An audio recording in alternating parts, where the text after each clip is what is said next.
Hey guys, Miss Cat here with the l.e.a.p program, and today I want to talk to the parents, my friends, because I don't think that I am the only one. Who else feels like you're losing it? You're frustrated, you're trying to work, you're stuck at home, you're trying to do the housework, okay, trying to food shop, and oh, by the way, there's no food. And then you're trying to cook that imaginary food. And the kids are home and they're driving you crazy. And meanwhile, we're navigating sites like Google Canvas and Membrane, learning these words. And by the way, they have nothing to do with painting, and we're pulling our hair out because why? None of us went to school to be teachers, right? You feel like you'd have more luck nailing Jello to the wall. Can I get an amen? Yeah, you're not alone. And what is everybody doing on social media? Complaining. How about some answers? How about some support? Okay, here we go. I thought we would grab my cup of coffee and let's talk real. Okay, let's talk about how we fix some of these things. Let's talk about how we stop the kids fighting at home. Let's talk about how we control the television time. Let's talk about how we fix some of these issues, okay? How about that? All right, here we go. So first, let's get one thing out of the way. All right, I am not one of those foo-foo full of sunshine, unicorns dancing over rainbows kind of educators who's going to sell you a 4-part series, because truth is, I'm not going to sell you anything because I have nothing to sell. But I am going to share information with you because that's what we do. Okay, so the first thing that I am going to share with you is a very real talk about control. Sometimes the word control makes people a little uneasy, all right? But the fact is, it's a good thing.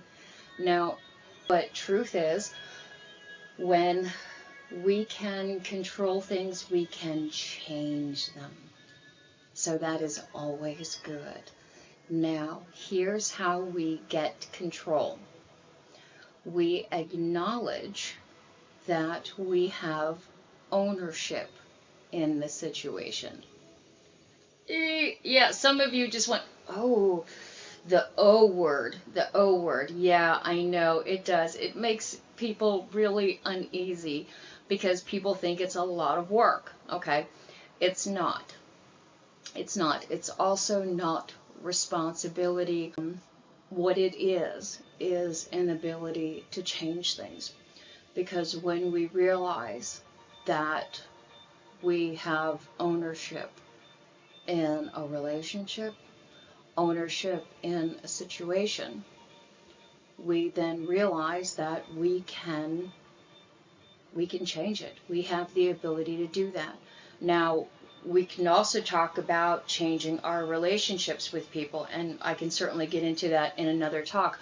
But right now we want to talk about, heading off some of the battles that we're dealing with right at the moment in the house. So here we go. Okay, here's how we do that. Now, the first and foremost, okay, the biggest problem is the kids and the online learning. And it's been really negative for a lot of people. It's really been hard.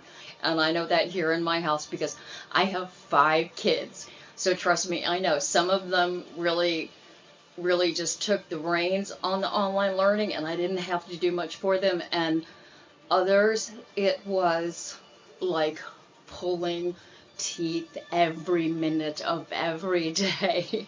So trust me when I say you are absolutely not alone. Okay, now here's what made it easier for me. For all these years, most of us, okay, have been in fact complaining that our education system and the great things that it can do, what it can't do is educate our children about real life.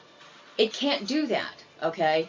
It can't teach them how to handle themselves in a certain situation. It can't do all the things that we need it to do, that we wanted it to do.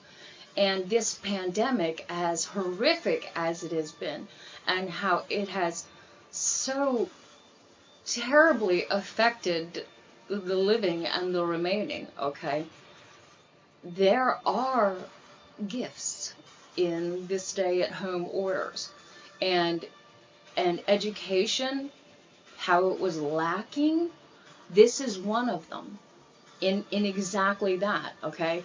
We can get from the school system what they were going to educate our children, and then we can learn exactly what our children were learning. Every day they would come home and we'd say, what did you learn? About nothing. How was your day? Fine. Okay. And we got nothing out of it.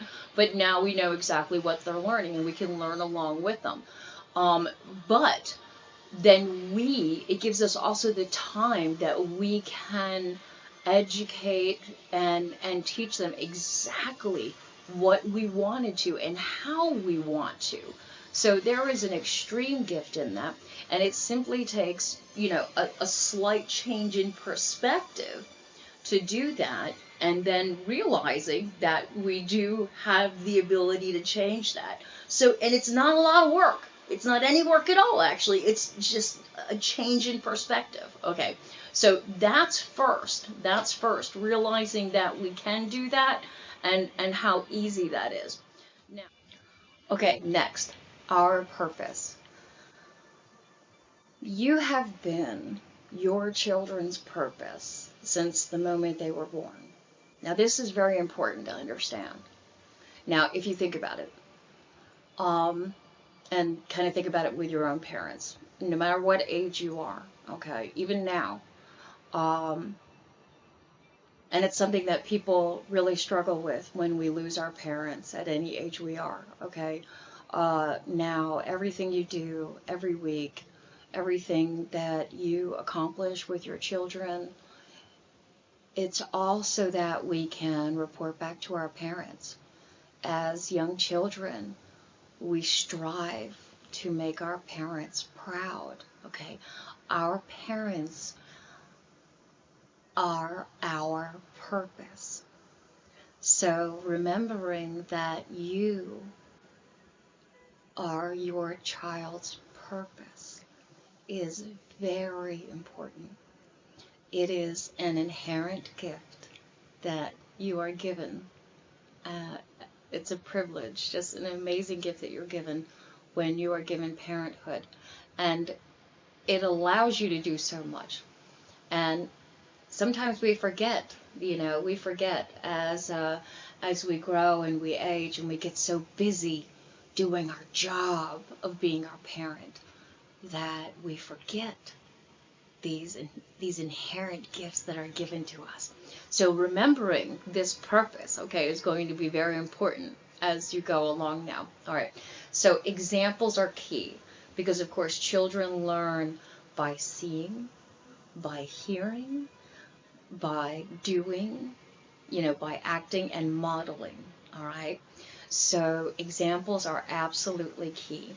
Now, how do we get our kids to stop fighting so much? Because, of course, they're fighting so much. They're home all the time.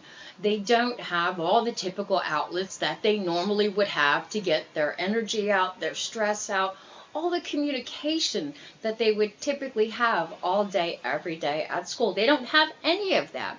So what do we do? Okay, there's a lot to this, and we got to break it down in several different parts. Okay, first, examples, because they need positive examples and we need to take away the negative examples. Modeling is super, super important. So you have many different ways to do that. For instance, we have the phone, we have the TV, and we have videos, and we have the fails, right? Oh, doesn't everybody love watching the fails the best, right? And why do we love watching those fails so much? Because they're real. And your children are no different, by the way. Do you remember any time that you might have been telling your younger children a story and maybe it was a story about when you were younger and you were doing something so silly and they were just looking at you captivated and cracking up and just loving every minute of it. Or maybe it was a story of maybe you got hurt doing something silly and they were just, like I said, just loving every second of it. You know, why do they love those stories so much? Because it's you and because it's real. Okay, they love you, the real you, and they know the difference between the real you voice and the fake friend voice. Oh, yes, hi, how are you? How have you been? Yeah, they don't even try that because they definitely know better, okay? So don't even try to play that on them because they don't want to hear the fake. As soon as you put on the tone for the boo-boo voice or the fake voice, they shut right off. Okay, so if you want to affect real communication, use the real voice. That's one definite plus. Okay, here's the next. Don't think for a second that you need to have the answers. Sometimes you just need to listen. Other times it's just being there. Other times it's just letting them know that no matter what, you're going to have their back. Reminding them that you are a committed family unit. That nothing, no event, no pandemic, nothing in this world or out of it is going to tear apart. Sometimes that's what they need to hear. Because, let's face it, sometimes things happen that you're not going to have the answers for. And that's okay, because you're human. Okay? You don't need to be perfect. Nobody expects you to be perfect. Well, besides you. Okay? And sometimes you just need to be there. Because that's what the job requires. All right? And that's what they want. Now, being present. By the way, a really good thing to try. 3 minutes, no devices, all right? And be present with your family. Be present in this moment as though you have nothing else to do, nowhere else to be, nothing else to worry about, no dinner to clean up, no dinner to cook, no cookies to bake, no bills to pay, nothing to worry about for tomorrow. And I mean nothing going on in here except what is happening right now and what is coming out of their mouths. That is a fantastic exercise to try to be right in this moment and be present. And to keep trying to do that and to do it longer next time. But I'll tell you, for 3 minutes, it can be. I know it sounds like 3 minutes, that's it. I got this. Keep the conversation going. Just keep the conversation going. Now, more positive modeling. How do we get more positive modeling into their everyday? Especially if you have concerns about your child's television time. It's just really getting up there and you don't know how to get a handle on it. Here we go. First things first is to start with the parental controls. Yeah, I know, that's kind of like, yeah. Well, you take your remote control and you go into menu and you find the little button in there that says parental controls. And if you say, well, I don't know how to do that. Okay, well, you go onto YouTube on your phone and you do a search for how to set up parental controls and you put in your cable provider name and that'll help you set it up because there's a video for everything on YouTube. How do you really start cutting down on the negative programming on television? Here's how you do it. First is you insert a positive TV show into their routine. And like, oh, okay, yeah, that sounds like a no-brainer. Well, how do you do that? Okay, so you pick one, which would be great, like, I don't know, something educational, like from Nat Geo or history, something honestly that it'd probably be really cool if it's something that you kind of knew about, So that way you could, have some conversation with them, ask them some questions, and, you add some things to the conversation. And it'd be great if you just really made you look like super smart to them. So just, like, just be like, yeah, it'd just be awesome. So pick one of those shows and stick it on in there, and yes, sit with them and watch it. Yeah, and have some conversation about it. It is together time. And sometimes it'll even end up being like a counseling session, because they might see something and be like, oh, this reminds me of that, or this, whatever it might be. Let it go. Let the conversation go. Don't shut it off. Don't let somebody pick up their phone right away and go right into that. Don't let them do that. Now, by inserting one positive show that's an hour long, you have inherently taken out one negative show. Okay, and you keep that going. I'm not saying you do it all at once, but you keep it going. Okay, the next 2 days, insert 2 shows. Now, obviously, all of us can't sit there and just really watch a lot of TV with our kids, but you can make them sit in the living room while you're cooking dinner and watch that show and ask them questions about it. You can get creative and figure this out. And lo and behold, in 2 weeks, you might be up to 5 shows. All right, it's just a really great way of making it happen. Now, if your child's TV use is just totally out of control, you cannot get a handle on it, and you just feel totally, you're overwhelmed and you just don't know what to do. Hey, you know what? Cancel the cable and get Netflix or something that you can control. And oh, by the way, save a ton of money. Hey, whatever it takes to not only be healthier for your child, but also for you and your family. How do we handle the conflict and the fighting in the house? Wow, has that gotten worse? For a lot of reasons, okay? First, let's talk about why, and that's just it. Sleep disruption. A lot of our children, boy, if you change anything in their schedule, especially their sleep, boom, do you get a huge reaction. Not always a good one. Yes, that's absolutely true. And yeah, I hear you. I do. Okay, and that is not abnormal. Okay, that is really quite a typical response. It really is. So I'm hearing this from a lot of families. So please know that really almost everybody is going through this.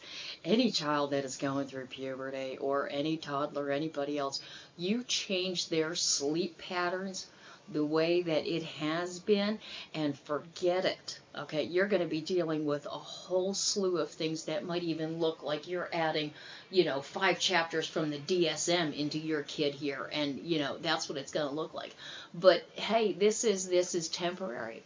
Now, there are some also temporary fixes. Let's talk about them. This is what's going on because they feel purposeless. All right, it's also making them feel extra depressed. So how do you fix it? Hey, they need more structure. I'm not talking about the bad part. I'm talking about the good part. All right. They need more to do, because without school, without gym class, without art class, without lunch, without all the outlets they typically have, it's getting all bottled up. All right. So let's give them more to do. Because not only do they need more to do, we need more help as the parents, as the people who are trying to, we needed to be cloned as well. So, hello, common sense, all right? We need to give them more chores. And it's not a negative thing. Do not present it as a negative thing, all right? Present it as, look at what's happened. The world has changed. Your world has changed. Our world has changed. Okay? Look, mommy's job has changed. Daddy's job has changed, sort of. Okay? And because of that, look at it. You have more time and energy. and we have more needs. You can fill that need, and you would be making so many people happy by just a tiny little bit of effort, okay? And, there are so many different ways that you can present this. Even very young children, okay? The smallest of efforts, the smallest of chores. Because we all know that when we ask a young child to do something and they do it, it's just such a great thing. It provides such joy. So that is really a good thing, all right? And contributing to the family is not a negative consequence for bad behavior. That's a good thing. Everybody has to do it. It's our job. It's our job to teach our children how to do laundry, how to clean up dinner, how to cook dinner, all right? And look, trying to protect and insulate them from what the world is inevitably going to do to them. I personally wouldn't agree with that methodology. A lot of other counselors wouldn't either. Since we're here, they have us to guide them through it. Why not? Why shouldn't we be guiding them step by step on how, we feel about it, asking them how they feel about it, asking them how they can contribute. Why not? Don't worry so much about trying to insulate them. Ask them how they can help out too. Isn't that what everybody's doing? Isn't that what you're doing? So yeah, think about that. So now that we've established, why you're getting more conflict, all right, now let's talk about heading it off at the door. All right, all this fighting and the conflict between kids. Because if you've got more than one kid in the house, they are fighting like cats and dogs. Now, if you've got one kid at the house, this child is at you constantly. All right, so either way, no matter what, you've got fighting in the house. So let's absolutely head it off before it just explodes. Now, here's how you do that. First and foremost, do not allow personal attacks. This is big. Just don't allow personal attacks. Well, she did this, and well, you did this, and well, remember this, I'm not listening to that. That's not helpful. That's not going to get us to where we need to be, okay? And here's another big one. Emphasize that truth is a matter of perspective. Because there really rarely is just one truth. Is there? Mm-mm. And that being the case, teaching and reinforcing empathy in our children is going to make them more thoughtful, brighter, more productive, and more conscientious citizens. Those are all absolutely proven facts, to say the very least. Tolerance is another one.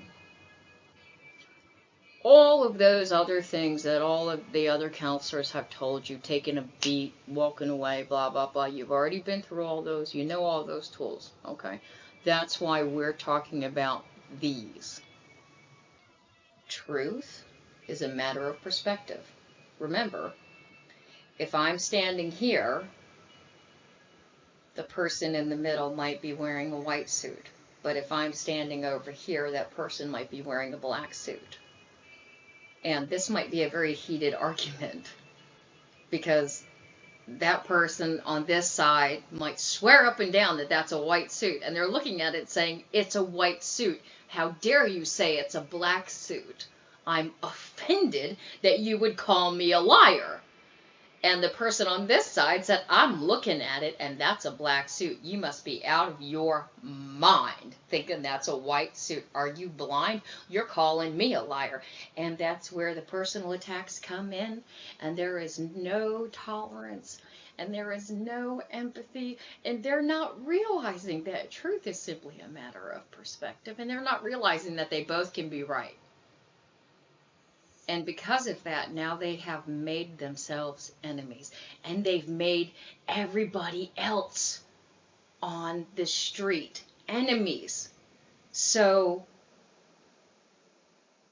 the entire countries could be enemies because of the things that they've said to each other, which is crazy.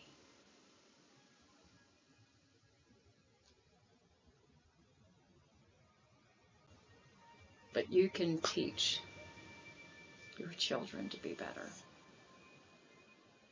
because you want better for your children. You want them to be happy, healthy, and successful. And you can give them that. You can absolutely give them that. Okay. Here's the next part. You can ask why, what, and how questions. Why do you think someone did that? What would you do differently? How can you do something differently? What do you think he was feeling? How do you think he felt after that happened? Okay, those kinds of questions. Because you really want to emphasize empathy. That's the biggest one. Here's the next part. Okay, and the last part before I'm going to leave you with for this. Power struggles. Everybody is fighting for power struggles. And I'm going to let you know why they happen. Okay, imagine that every child in your house is kind of walking around with a bucket. Okay, that bucket needs to be filled with just the right amount of power each day. And it's only human, okay? Every human being needs to have and exert just enough power over themselves and over other people, right? Think about it. Your toddler needs to tell you no just enough times before you had enough, and you say, no, not anymore, you're not going to tell me no anymore. And then he or she stops. But she told you no once or twice first. Your young child asked for something, and asked for something what? 5 times before you said enough? Okay? Things like that. Okay? They're feeling themselves. They're feeling themselves with you. They're also getting affirmation from that, believe it or not.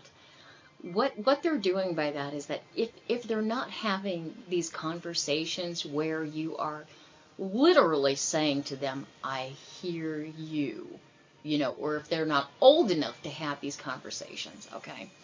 And if they're not having the conversations where you're saying, okay, no matter what happens, I've got your back, all right, then they need to have their power bucket filled with just the right amount of power. Not too little, not too much, all right? And giving the right amount to them is key. Because otherwise you get to power struggles. Each day, give just enough to that child so that way we don't have the power struggles, all right? And it's the same thing between their brothers and sisters and the children. It's exactly the same. So try to kind of feel that out, and just now that you have that image in mind, you'll be able to find that balance really quickly, and keep that in mind. So just remember here, first of all, you're not alone. Okay. Secondly, remind your children that they're not alone. All right. Third, when it comes to fighting in the house, all right, also ask them how they can stop conflicts. They absolutely are dying to be heard. They will come up with ideas. They will say, well, what about, well, maybe I could do this. Well, if he did this, then I might be able to do this. When you start to do things a little bit differently, they will start to do things a little bit differently. Trust me on that one. Now, Last thoughts. Children need you, the real you. They want to have affirmation just like we do, okay? Try to get their sleep on a structure that is going to be more like with school. I know they're not going to get up on time, but that's okay. Just make sure they get up at the same time every day, all right? Also, give them more structure around the house, give them more chores, but make it so that they're contributing to the family in a very positive way, all right?